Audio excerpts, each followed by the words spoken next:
शान्ताकारं भुजगशयनं पद्मनाभं सुरेशं विश्वाधारं गगनसदृशं मेघवर्णं शुभांगं लक्ष्मीकान्तं कमलनयनं योगभेद्यानगम्यं वंदे विष्णुं भवभयहरं सर्वलोकैकनाथम। ओम जय श्री हरि विष्णु। आप सभी भक्तों को देवशयनी एकादशी की हार्दिक शुभकामनाएं। भगवान श्री हरि विष्णु और माँ लक्ष्मी की कृपा सदैव हम सभी पर बनी रहे, इसी मंगल कामना के साथ आज की वीडियो की शुरुआत करते हैं। और आज की वीडियो में आप सुनेंगे हरिशयनी एकादशी व्रत की कथा। दोस्तों, आषाढ़ मास के शुक्ल पक्ष की एकादशी को पद्मा एकादशी या देवशयनी एकादशी के नाम से जाना जाता है। इस दिन भगवान श्री हरि विष्णु 4 मास के लिए क्षीर सागर में शयन करते हैं। इसी कारण इस एकादशी को हरिशयनी एकादशी भी कहा जाता है। पुराणों में ऐसा कहा गया है कि इस दिन से भगवान श्री हरि विष्णु 4 मास तक बलि के द्वार पर यानी कि पाताल में रहते हैं और कार्तिक मास के शुक्ल पक्ष की एकादशी को अपने लोक में लौट आते हैं। मतलब आषाढ़ मास के शुक्ल पक्ष की एकादशी से कार्तिक मास की शुक्ल पक्ष की एकादशी, जिसे देव उठनी एकादशी कहा जाता है, उस दिन तक भगवान श्री हरि विष्णु क्षीर सागर में शयन करते हैं यानी कि पाताल में वास करते हैं। तो इसके कारण ही इस समय में किसी भी प्रकार के शुभ और मांगलिक कार्य वर्जित माने गए हैं, जैसे कि विवाह, जनेऊ, मुंडन इत्यादि या गृह प्रवेश इत्यादि। ये सभी कार्य इन 4 मास में नहीं किए जाते हैं और ये 4 महीने चातुर्मास के नाम से जाने जाते हैं।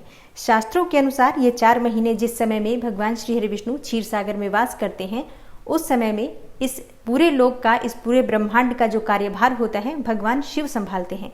और साल 2023 में हरिशयनी एकादशी का व्रत रखा जाएगा 29 जून 2023 को, गुरुवार के दिन। तो गुरुवार के दिन ये व्रत है, इसलिए ये बहुत महत्वपूर्ण व्रत है। इस दिन भगवान श्री हरि विष्णु की अगर आप पूजा आराधना करते हैं, व्रत धारण करते हैं, तो कई गुना फल आपको प्राप्त होता है। शास्त्रों में हरिशयनी एकादशी को बहुत महत्वपूर्ण माना गया है।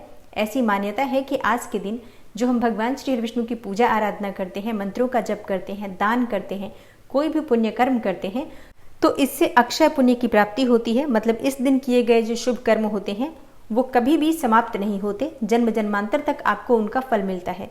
इसलिए अगर आप व्रत नहीं भी करते हैं तब भी हरिशयनी एकादशी के दिन आपको विधि विधान से भगवान श्री हरि विष्णु की पूजा आराधना जरूर करनी चाहिए। दोस्तों, एकादशी की तिथि प्रारंभ हो रही है 29 जून को सुबह 3:18 पर और समाप्त होगी 30 जून को रात्रि 2:42 पर। तो सूर्योदय कालीन तिथि हमें प्राप्त हो रही है 29 जून को, इसलिए 29 जून 2023 को देवशयनी एकादशी का व्रत रखा जाएगा। और बात करें पारण के शुभ मुहूर्त के बारे में, तो देखिए, द्वादशी तिथि प्रारंभ हो जाएगी 2:42 पर 30 जून को और समाप्त होगी 1 जुलाई को रात्रि 1:17 पर। तो देवशयनी एकादशी व्रत का पारण किया जाएगा 30 जून को और 30 जून को सूर्योदय काल का समय रहेगा सुबह 5:48 पर। और हाँ, हरिवासर की समाप्ति के बाद ही आप अपना व्रत खोल सकते हैं। तो हरिवासर की समाप्ति का समय है 30 जून को सुबह 8:20 पर। तो व्रत खोलने का शुभ मुहूर्त आपको प्राप्त हो रहा है 30 जून को सुबह 8:30 से सुबह 10:30 तक। इसी शुभ मुहूर्त में आपको अपना व्रत खोलना है। व्रत का अगर आप पारण शुभ मुहूर्त में नहीं करते हैं तो आपको आपके किए गए व्रत का संपूर्ण फल प्राप्त नहीं होता। तो जो भक्त एकादशी का व्रत धारण कर रहे हैं, 28 जून को आप दशमी तिथि के नियम का पालन करेंगे। 28 जून को आप बिल्कुल शुद्ध और सात्विक भोजन लीजिए। शाम को सूर्यास्त होने के बाद अन्न का और नमक का सेवन नहीं कर सकते हैं, इस बात का ध्यान रखिए। अगर आप रात में कुछ खाना चाहते हैं तो आप फलाहार कर सकते हैं, मतलब फल इत्यादि ले सकते हैं। और हाँ, जैसा कि आप सभी जानते हैं कि एकादशी के दिन तुलसी के पत्ते नहीं तोड़ने चाहिए, तो आज ही यानी कि दशमी तिथि के दिन 28 जून को तुलसी के पत्ते तोड़कर रख लीजिए। और ये भी आपको ध्यान रखना है, शाम को आप संध्या काल के बाद पत्ते नहीं तोड़ सकते, इसलिए शाम को सूर्यास्त होने से पहले तुलसी के पत्ते तोड़ लीजिए। और शास्त्रों के अनुसार दशमी तिथि के दिन आपको भूमि पर शयन करना चाहिए, लेकिन मान लीजिए कि ऐसा संभव न हो तो ऐसे में अपने बिस्तर की शुद्धता का ध्यान अवश्य रखिए। ब्रह्मचर्य का पूर्ण रूप से पालन आपको अवश्य करना है। तो इस प्रकार से दशमी के नियम होते हैं। और एकादशी के दिन जिस प्रकार से हम प्रत्येक एकादशी पर भगवान विष्णु की पूजा आराधना करते हैं, उसी प्रकार से पूजा आराधना की जाती है। लेकिन आज की रात्रि विशेष होती है, क्योंकि आज भगवान को शयन करना होता है। तो आज के दिन विशेष रूप से भगवान श्री हरि विष्णु की विधि विधान से पूजा आराधना की जाती है। तो एकादशी के दिन प्रातः काल जल्दी उठना चाहिए, ब्रह्म मुहूर्त में उठ जाइए और उठकर नित्य कार्यों से निवृत्त होकर स्नान कर लीजिए। आज गंगा जल मिश्रित जल से स्नान करना चाहिए, क्योंकि शास्त्रों में ऐसा कहा गया है कि आज के दिन किसी पवित्र नदी में स्नान करना चाहिए। लेकिन सबके लिए ऐसा संभव नहीं है कि वो गंगा में जाकर स्नान कर पाएं। तो ऐसे में अपने घर में भी गंगा जल मिश्रित करके जल में और स्नान कर सकते हैं। और हाँ, जैसे कि गुरुवारी एकादशी है तो भगवान श्री हरिविष्णु की प्रसन्नता के लिए जल के पात्र में थोड़ी सी चुटकी भर हल्दी मिलाकर और फिर आपको स्नान करना चाहिए। स्नान के बाद साफ स्वच्छ वस्त्र धारण करें, फिर भगवान सूर्यदेव को जल अर्पित करें, फिर अपने घर के मंदिर में भगवान श्री हरिविष्णु की विधि विधान से पूजा कर लीजिए। और हाँ, भगवान श्री हरिविष्णु की प्रतिमा को एक आसन पर विराजमान करके उनके सामने शुद्ध घी का दीपक प्रज्वलित कीजिए। फिर हाथ में जल और पुष्प लेकर व्रत का संकल्प ले लीजिए कि आज आप व्रत धारण कर रहे हैं देवशयनी एकादशी का, और व्रत में जाने अनजाने कोई भूल चूक हो जाए उसके लिए भगवान श्री हरिविष्णु आपको क्षमा करें। व्रत आपका निर्विघ्न पूर्ण हो जाए इसके लिए भगवान श्री हरिविष्णु से क्षमा प्रार्थना कर लीजिए। अगर आपकी कोई विशेष मनोकामना है तो अपनी मनोकामना भी भगवान श्री हरिविष्णु से कह सकते हैं, या फिर निष्काम भाव से सिर्फ भगवान श्री हरि की प्रसन्नता के लिए आप ये व्रत धारण कर रहे हैं, इस प्रकार से संकल्प लेना चाहिए। इसके बाद भगवान श्री हरिविष्णु को पंचामृत से अभिषेक करके और पीले वस्त्र अर्पित कीजिए। पीले पुष्प उन्हें अर्पित करें, पीले चंदन से उनका श्रृंगार कीजिए। धूप दीप पुष्प अर्पित करके विधि विधान से भगवान श्री हरिविष्णु की पूजा आराधना करने के बाद तांबुल यानी कि पान के पत्ते पर सुपारी रखकर भगवान श्री हरिविष्णु को अर्पित कीजिए। और हाँ, भगवान श्री हरिविष्णु की पूजा में पीला जनेऊ अवश्य अर्पित करना चाहिए और भगवान श्री हरिविष्णु के सामने मंत्रों का जप करते रहिए। आप अपनी इच्छा के अनुसार किसी भी मंत्र का जप कर सकते हैं। ओम नमो भगवते वासुदेवाय नमः या ओम नमो नारायणाय नमः, किसी भी मंत्र का मंत्र जप करते हुए ही पूजा करना चाहिए, इस बात का ध्यान रखिए। और पूजा पूर्ण करने के बाद भगवान श्री विष्णु की आरती कीजिए। अब जैसे कि आपको दिन में व्रत रहना होता है तो आप फलाहार कर सकते हैं, कोई सा भी फल खा सकते हैं, जूस पी सकते हैं, फलों का रस ले सकते हैं, यानी कि फलाहार और जलाहार के द्वारा आप एकादशी का व्रत धारण कर सकते हैं। शाम के समय फिर से विधि विधान से भगवान श्री विष्णु की पूजा आराधना कीजिए, रात्रि जागरण कीजिए। अखंड दीप भगवान श्री विष्णु की प्रसन्नता के लिए उनके समक्ष अवश्य प्रज्वलित करना चाहिए, या फिर जब तक आप पूजा कर रहे हैं तब तक दीपक जलता रहे, इस बात का ध्यान रखिए। तो विधि विधान से एकादशी के दिन भगवान श्री विष्णु की पूजा आराधना करने के बाद द्वादशी तिथि के दिन व्रत खोला जाता है, व्रत का पारण किया जाता है। तो अपना व्रत खोलने से पहले किसी ब्राह्मण को या तो घर बुलाकर भोजन करा लीजिए, या फिर ब्राह्मण के निमित्त दान की कच्ची सामग्री, भोजन की कच्ची सामग्री निकाल कर रख दीजिए, दक्षिणा रख दीजिए। उसके बाद आप स्वयं शुभ मुहूर्त में अपना व्रत खोल लीजिए। दान की सामग्री अगर आप सुबह भिजवा पाते हैं अपने भोजन से पहले, अत्यंत श्रेष्ठ होगा, नहीं तो भोजन करने के बाद भी भिजवा सकते हैं। तो दशमी से द्वादशी तक ये नियम होते हैं जिनका पालन प्रत्येक व्रत करने वाले को जरूर करना चाहिए अगर एकादशी व्रत का संपूर्ण फल आप पाना चाहते हैं तो। और अब सुनते हैं हरिशयनी एकादशी व्रत की कथा। तो सबसे पहले भगवान श्री हरि विष्णु का अपने मन में ध्यान कीजिए और ओम नमो भगवते वासुदेवाय नमः इस मंत्र का उच्चारण कीजिए। फिर पूरे भक्ति भाव से इस पावन कथा का श्रवण करते हैं।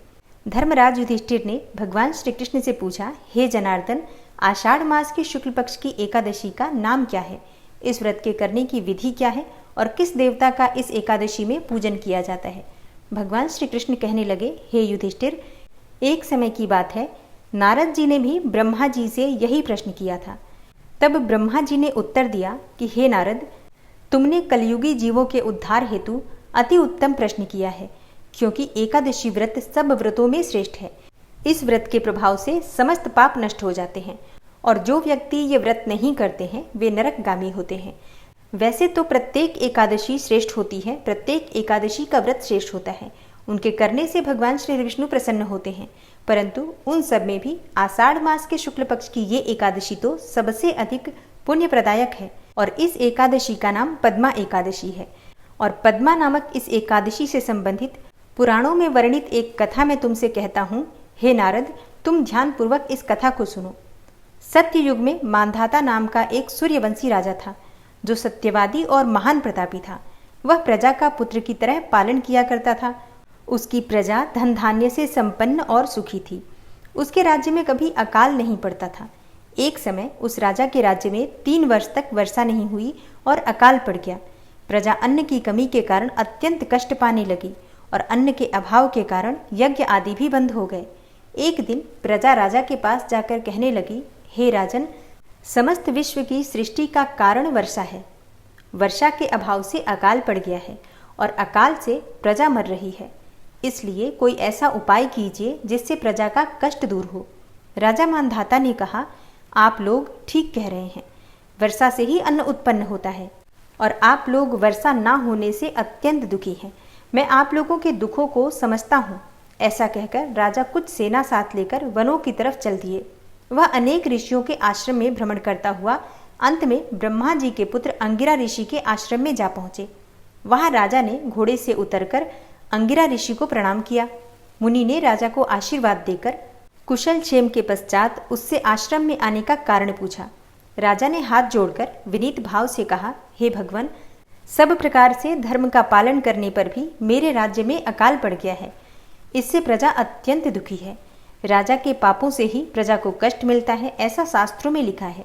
जब मैं धर्मानुसार राज्य करता हूँ तो मेरे राज्य में अकाल कैसे पड़ गया? मैं आपसे इसी संदेह का निवारण करने के लिए आया हूँ। कृपया करके मेरे संदेह का निवारण कीजिए और साथ ही प्रजा के कष्ट को दूर करने का कोई उपाय भी बतलाइए। राजा की ये बातें सुनकर महर्षि अंगिरा ने कहा, हे राजन, यह सत्ययुग सब युगों में उत्तम है। इसमें धर्म के चारों चरण उपस्थित हैं, अर्थात इस युग में धर्म की सबसे अधिक उन्नति है।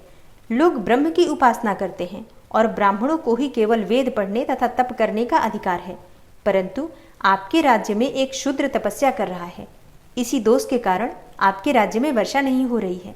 इसलिए यदि आप प्रजा का भला करना चाहते हैं तो उस शूद्र का वध कर दीजिए। राजा ने कहा, हे महाराज, मैं उस निरपराध तपस्या करने वाले शूद्र को किस तरह मार सकता हूँ? आप इस दोष से छूटने का कोई अन्य उपाय बताइए। तब ऋषि कहने लगे, हे राजन, यदि तुम उपाय जानना चाहते हो तो सुनो। आषाढ़ मास के शुक्ल पक्ष की पद्मा नाम की एकादशी का विधि पूर्वक व्रत करो।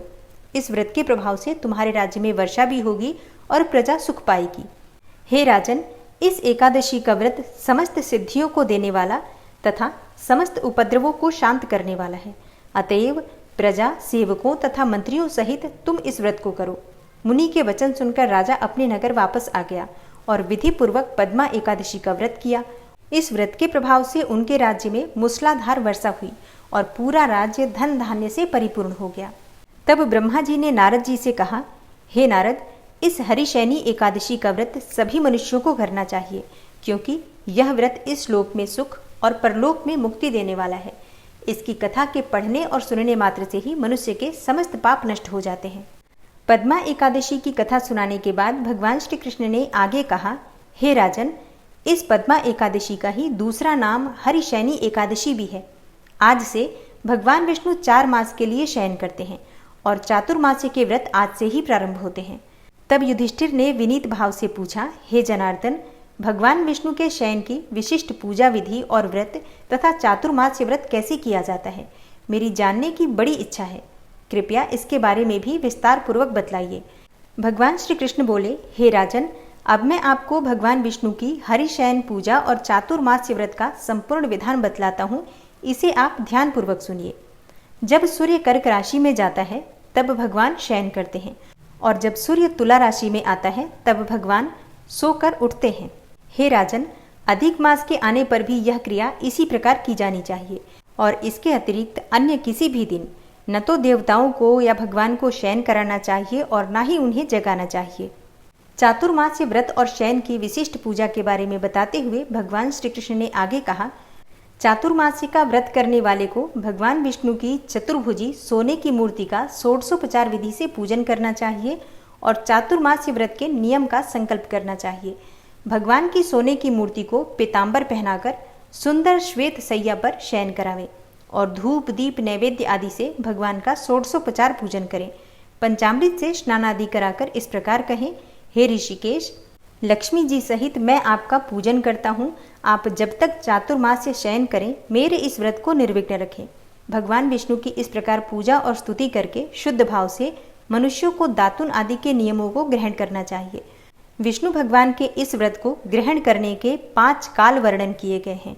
यह व्रत देवशयनी एकादशी से प्रारंभ किया जाता है और इसके अलावा जैसे कि एकादशी, द्वादशी, पूर्णमासी, अष्टमी और कर्क की संक्रांति से भी यह व्रत प्रारंभ किया जा सकता है। और देव उठानी एकादशी अर्थात कार्तिक मास की शुक्ल पक्ष की एकादशी के अगले दिन से यानी कि द्वादशी तिथि को ये व्रत पूर्ण होता है। इस व्रत के करने से समस्त पाप नष्ट हो जाते हैं। जो मनुष्य प्रतिवर्ष इस व्रत को करते हैं वे सूर्य जैसे दीप्तिमान विमान पर बैठकर स्वर्ग को जाते हैं। हे राजन, इस व्रत में गुरु तथा शुक्र की बाल और वृद्धावस्था वर्जित नहीं है। यदि सूर्य धन राशि के अंश में भी आ गया हो तो भी यह तिथि पूर्ण समझी जाती है। जो स्त्री या पुरुष पवित्र होकर शुद्धता के साथ इस व्रत को करते हैं वे समस्त पापों से छूट जाते हैं।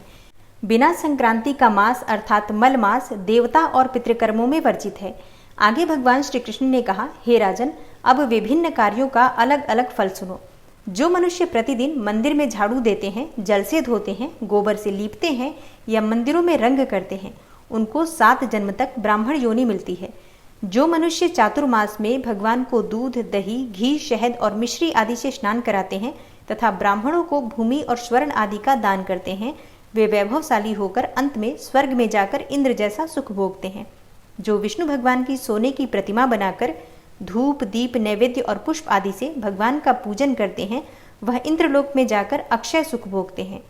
जो मनुष्य तुलसी से भगवान का पूजन करते हैं या स्वर्ण की तुलसी ब्राह्मणों को दान देते हैं, वे सोने के विमान में बैठकर परम गति को प्राप्त होते हैं। जो मनुष्य भगवान को गूगल की धूप और दीप अर्पण करते हैं, उनको अनेक प्रकार की संपत्ति मिलती है और वह जन्म जन्मांतर के लिए धनाढ्य हो जाते हैं। चातुर्मास्य की व्रत की महिमा का वर्णन करते हुए भगवान श्री कृष्ण ने आगे कहा, जो मनुष्य चातुर्मास्य में पीपल के वृक्ष तथा भगवान विष्णु की परिक्रमा करते हैं और पूजा करते हैं, उनको विष्णु लोक की प्राप्ति होती है। और जो मनुष्य संध्या को देवताओं तथा ब्राह्मणों को दीप दान करते हैं तथा विष्णु भगवान का हवन करते हैं, वे सुंदर विमान में बैठकर स्वर्ग को जाते हैं और अप्सराओं से सेवित होते हैं। जो मनुष्य चातुर्मास्य में भगवान का चरणामृत लेते हैं, वे आवागमन से मुक्त हो जाते हैं। जो मनुष्य नित्य प्रति तीनों समय मंदिर में 108 बार गायत्री मंत्र का जप करते हैं, वे सब पापों में लिप्त नहीं होते। इन 4 मासों में जो पुराणों और शास्त्रों को पढ़ते अथवा सुनते हैं एवं वस्त्र तथा स्वर्ण सहित ब्राह्मणों को दान देते हैं, वे दानी, धनी, ज्ञानी और कीर्तिमान होते हैं। जो मनुष्य विष्णु भगवान तथा शिवजी का स्मरण करके प्रार्थना करते हैं, वे पापों से रहित होकर धनवान और गुणवान हो जाते हैं। जो नित्य कर्म के पश्चात सूर्य को अर्घ्य देते हैं तथा व्रत की समाप्ति पर स्वर्ण, लाल वस्त्र और गोदान करते हैं, वे आरोग्यता पूर्ण दीर्घायु तथा कीर्ति, धन और बल पाते हैं। चातुर्मासी में जो मनुष्य गायत्री मंत्र द्वारा तिल से होम करते हैं और समाप्ति पर दान करते हैं, उनके समस्त पाप नाश होकर निरोगी शरीर प्राप्त होता है तथा सुपात्र संतान मिलती है। और जो मनुष्य अन्न से हवन करते हैं और समाप्त हो जाने पर घी, घड़ा और वस्त्रों का दान करते हैं, वे ऐश्वर्यशाली होकर ब्रह्मा के समान सुख भोगते हैं और उनके शत्रुओं का नाश हो जाता है। जो पीपल की पूजा करते हैं तथा अंत में स्वर्ण सहित वस्त्रों का दान करते हैं, वे सब पापों से छूटकर भगवान के प्रिय भक्त बन जाते हैं। जो मनुष्य तुलसी जी को धारण करते हैं तथा अंत में भगवान विष्णु के निमित्त ब्राह्मणों को दान करते हैं, ऐसे मनुष्य विष्णु लोक को प्राप्त होते हैं। जो मनुष्य चातुर्मासी में भगवान के शयन के उपरांत प्रतिदिन उनके मस्तक पर दूर्वा चढ़ाते हैं और अंत में स्वर्ण की दूर्वा का दान करते हैं, वे भी वैकुंठ लोक को जाते हैं। जो दान करते हुए इस प्रकार स्तुति करते हैं कि हे दूर्वे, जिस भांति पृथ्वी पर शाखाओं सहित तुम फैली हुई हो, उसी प्रकार मुझे अजर अमर संतान दो। इस प्रकार स्तुति करके सोने की दूर्वा ब्राह्मण को दान करने वाले मनुष्य सब पापों से छूट जाते हैं और अंत में उनको स्वर्गलोक की प्राप्ति होती है। जो भगवान के मंदिर में जाकर रात्रि जागरण करते हैं और भजन कीर्तन करते हैं, वे भी स्वर्ग को जाते हैं। भगवान श्री कृष्ण ने आगे कहा, हे राजन, चातुर्मास्य के व्रत में उत्तम ध्वनि वाला घंटा दान करने का विशिष्ट महत्व है और घंटा दान करते समय दाता को यह प्रार्थना करनी चाहिए कि हे भगवान, हे जगत पिता, हे सृष्टि के संचालन करता, आप समस्त पापों का नाश करने वाले हैं। आप मेरे न करने योग्य कर्मों तथा न करने योग्य पापों के करने से जो भी पाप उत्पन्न हुए थे उनको नष्ट करिए। और हे राजन, जो चातुर्मास्य व्रत की समाप्ति पर गायों का दान करते हैं या एक ही कपिला गौ का दान करते हैं, वस्त्र दान करते हैं अथवा जो नित्य प्रति ब्राह्मणों को नमस्कार करते हैं, वे धनाढ्य होते हैं। उनका जीवन सफल हो जाता है और साथ ही समस्त पापों से भी छूट जाते हैं। हे राजन, जो मनुष्य चातुर्मास्य में ब्राह्मणों को भोजन कराते हैं, उनकी आयु तथा लक्ष्मी की वृद्धि होती है। और जो मनुष्य स्वर्ण का सूर्य बनाकर ब्राह्मण को दान करते हैं, उसका फल 100 यज्ञों के समान होता है। जो मनुष्य भगवान शिव की प्रसन्नता के लिए चांदी या तांबे का दान करते हैं, उनको उत्तम पुत्र की प्राप्ति होती है। जो शहद से भरा हुआ चांदी का बर्तन अथवा तांबे के पात्र में गुड़ भरकर और तिल, सोना और जूते का दान करते हैं, वे शिव लोक को प्राप्त होते हैं। जो मनुष्य चातुर्मास्य में ब्राह्मणों की पूजा करते हैं, अन्न और वस्त्र का दान देते हैं तथा समाप्ति पर शैया का दान देते हैं, ऐसे मनुष्य अक्षय सुख को प्राप्त करके लक्ष्मीवान होते हैं। जो वर्षा ऋतु में गोपी चंदन का दान करते हैं वे भोग और मोक्ष को प्राप्त करते हैं। जो मनुष्य सूर्य और गणेश जी का पूजन करते हैं वे उत्तम गति को प्राप्त होते हैं। और जो मनुष्य चातुर्मास्य में भगवान के निमित्त हवन करते हैं और शक्कर का दान करते हैं, साथ ही चातुर्मास्य व्रत का उद्यापन करते हैं, ऐसे मनुष्यों के समस्त पाप नष्ट हो जाते हैं और उन्हें यशस्वी पुत्र की प्राप्ति होती है। हे कुंती पुत्र, चातुर्मास्य का व्रत करने वाले मनुष्य सभी कलाओं में निपुण और स्त्रियों में प्रिय होता है। जो मनुष्य चातुर्मास्य के व्रत में फल, मूल, शाक आदि का दान देते हैं वे सुखी और राजयोगी होते हैं। जो मनुष्य इस व्रत में प्रतिदिन सोंठ, मिर्च, पीपल, वस्त्र और दक्षिणा के सहित दान करते हैं और अंत में सोने की सोंठ, मिर्च आदि का दान करते हैं, वे 100 वर्षों तक जीवित रहकर स्वर्ग में जाते हैं। जो बुद्धिमान मनुष्य ब्राह्मण को मोती का दान करते हैं वे कीर्ति प्राप्त करते हैं। जो मनुष्य इस व्रत में तांबुल का दान करते हैं अर्थात पान का दान करते हैं अथवा जितेंद्रिय होकर पान खाना छोड़ देते हैं और अंत में लाल वस्त्र का दान देते हैं, वे सौंदर्यशाली, निरोग, बुद्धिवान, भाग्यवान तथा सुंदर वाणी बोलने वाले बनते हैं। तांबुल के दान से देवता प्रसन्न होकर अनंत धन देते हैं। जो मनुष्य इस व्रत में लक्ष्मी जी और पार्वती जी को प्रसन्न करने के लिए हल्दी का दान करते हैं और अंत में चांदी के पात्र में हल्दी भरकर दान देते हैं, ऐसी स्त्रियां अपने पति के साथ और पति अपनी पत्नियों के साथ सुख भोगते हैं। उन्हें सौभाग्य, अक्षय धन और सुपात्र संतान मिलती है और साथ ही वे देवताओं में भी पूजित होते हैं। जो मनुष्य इस काल में शिवजी और पार्वती जी की प्रसन्नता के लिए ब्राह्मण, स्त्री तथा पुरुष का पूजन करके दक्षिणा, वस्त्र और स्वर्ण का दान करते हैं और आरंभ में शिव की स्वर्ण प्रतिमा बनाकर दान देते हैं और बैल का दान करते हैं, उन्हें संपत्ति और कीर्ति दोनों प्राप्त होती है। जो मनुष्य फल का दान करते हैं और अंत में स्वर्ण देते हैं, उनके सब मनोरथ सिद्ध होते हैं तथा सुपात्र संतान की प्राप्ति होती है। चातुर्मास्य में फल का दान करने से नंदन वन का सुख प्राप्त होता है। जो मनुष्य इस व्रत में पुष्प का दान करते हैं वे ज्ञान प्राप्त करके ब्रह्मलोक में पितरों के साथ अनेकों सुखों को भोगते हैं। जो व्यक्ति चातुर्मास्य में प्रजापत्य व्रत करते हैं और उसकी समाप्ति पर गौदान करते हैं और ब्राह्मणों को भोजन कराते हैं, वे सब पापों से मुक्त होकर ब्रह्मलोक को जाते हैं। जो मनुष्य वस्त्रों और बैलों के सहित हल्का दान करते हैं और साग, मूल और फलों का आहार करते हैं, वे विष्णुलोक को जाते हैं। चातुर्मास्य में जो मनुष्य केला या पलास के पत्रों में भोजन करते हैं, कांसे के पात्र और वस्त्र का दान करते हैं तथा तेल नहीं खाते हैं, उनके समस्त पाप नष्ट हो जाते हैं। जो मनुष्य पयो व्रत करते हैं और अंत में दूध वाली गौ दान देते हैं, वे विष्णुलोक को जाते हैं। ब्रह्मघाती, बालघाती, सुरापान करने वाला, असत्य बोलने वाला, अगम्या से गमन करने वाला, विधवा का शील भंग करने वाला, ब्राह्मणी तथा चांडालिनी के साथ भोग करने वाला महापापी भी चातुर्मास्य व्रत करने पर पाप मुक्त हो जाता है। हे राजन, चातुर्मास्य व्रत के अंत में 64 पल कांसे का पात्र तथा वस्त्रों और आभूषणों के साथ गौ और बछड़ा दान करना चाहिए। जो मनुष्य भूमि को गोबर से शुद्ध करके भगवान का स्मरण करते हैं, वे धार्मिक राजा होते हैं तथा उनकी संतान भी अच्छी होती है। उनको किसी शत्रु का भय नहीं होता और अंत में स्वर्गलोक को जाते हैं। चातुर्मास्य व्रत में जो नित्य प्रति भजन कीर्तन करते हैं तथा अंत में ब्राह्मणों को भोजन कराते हैं, उन्हें शिवलोक की प्राप्ति होती है। जो मनुष्य एक समय भोजन करते हैं और अंत में निराहार रहते हैं और भूखों को भोजन कराते हैं, भक्ति पूर्वक भगवान का पूजन करते हैं, भगवान के शयन करने पर भूमि पर सोते हैं और जो मैथुन नहीं करते हैं, ब्रह्मचर्य का पालन करते हैं, वे यशस्वी और लक्ष्मीवान होकर स्वर्ग में जाते हैं। जो मनुष्य चातुर्मास में सपरिवार चावल या फिर जौ का भोजन करते हैं और जो तेल नहीं लगाते, अंत में कांसे या मिट्टी के पात्र में तेल भरकर दान करते हैं, अथवा जो शाक नहीं खाते और अंत में चांदी के पात्र को वस्त्र में लपेटकर या फिर 10 प्रकार के शाकों से भरकर वेद पाठी ब्राह्मण को दान देते हैं, वे शिवलोक में जाकर अक्षय कीर्ति को प्राप्त करते हैं। जो मनुष्य गेहूं छोड़ने का नियम करते हैं और व्रत में अंत में सोने के गेहूं बनाकर दान देते हैं तथा जो व्रत में इंद्रियों का दमन करते हैं, उन्हें अश्वमेघ यज्ञ का फल प्राप्त होता है। जो मनुष्य श्रावण मास में शाक, भादों में दही, आश्विन में दूध और कार्तिक में दाल का त्याग करते हैं, वे निरोग और स्वस्थ रहते हैं। और जो मनुष्य मीठा, खट्टा और कड़वा पदार्थ का त्याग करते हैं, वे मनुष्य दुर्गुणों से छूट जाते हैं। जो मनुष्य भगवान का स्मरण करते हैं तथा जो पुष्प आदि का त्याग कर देते हैं वे स्वर्ग को जाते हैं। जो चंद्रायण व्रत करते हैं, जो एकमात्र दूध का ही भोजन करते हैं, वे ब्रह्मलोक को प्राप्त होते हैं। उनका वंश प्रलय तक रहता है। जिस दिन भगवान उठते हैं उस दिन ब्राह्मणों को वस्त्रों का दान करना चाहिए तथा भोजन कराना चाहिए। यह सब दान सुपात्र को देने चाहिए।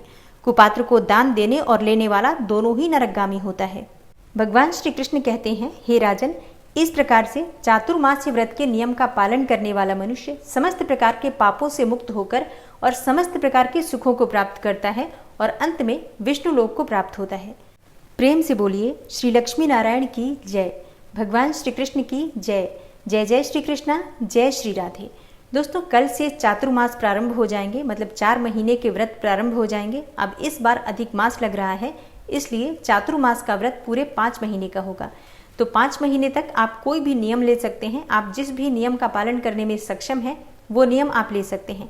बहुत से भक्त हैं जो कि पूरे चातुर्मास का व्रत धारण करते हैं, लेकिन अगर आप व्रत नहीं भी कर पाते हैं तो भी इस चातुर्मास में आप अपनी इच्छा के अनुसार अपनी शारीरिक क्षमता को देखते हुए किसी न किसी नियम का पालन अवश्य कीजिए। और आने वाली वीडियो में मैं आपसे शेयर करने वाली हूँ कि आप किस किस नियम का पालन चातुर्मास में कर सकते हैं।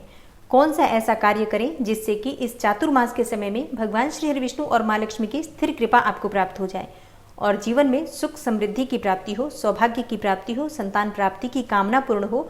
और अगर आप विवाह की कामना रखते हैं, मनचाहे जीवन साथी की कामना रखते हैं, तो ऐसी समस्त मनोकामनाएं पूर्ण करने के लिए चातुर्मास में विशेष रूप से क्या करना चाहिए। तो आने वाली वीडियो जरूर देखिएगा, बहुत महत्वपूर्ण वीडियो है। मिलती हूँ मैं आपसे अगली वीडियो में, तब तक के लिए नमस्कार।